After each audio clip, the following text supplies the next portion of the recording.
Welcome to Learning Algebra with Miss Rodriguez. By the end of this video, you will understand slope. So whenever we're talking about lines, we have different types of slope. Recall, slope is the change in y over the change in x. So it's usually looks like a fraction, so I can count my rise over run.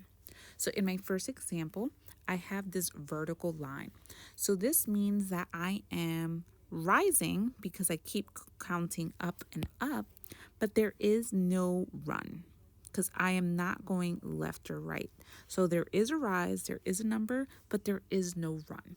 Because there is no run, this doesn't exist. So this slope is called undefined.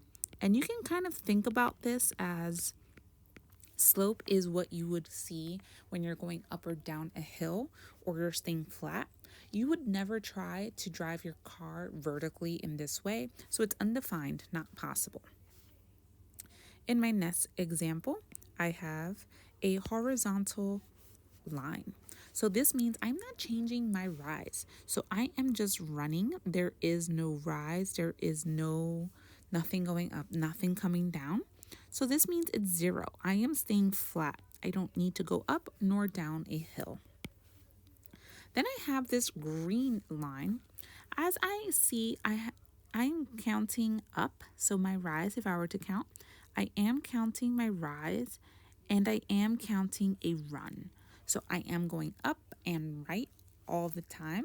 So this is considered a positive slope. And my last example is my blue line. So in my blue line, I can see that I am always going to be counting down at some point.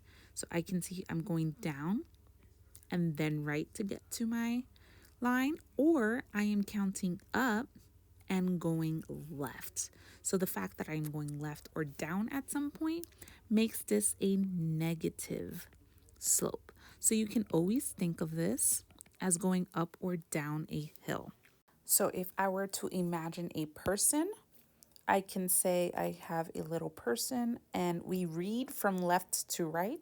So as I go right, I'm going up, so it's positive. And here on my blue line, as I go right, I'm going down, so it's negative. If you found this helpful, don't forget to like, subscribe, and share with fellow educators or students.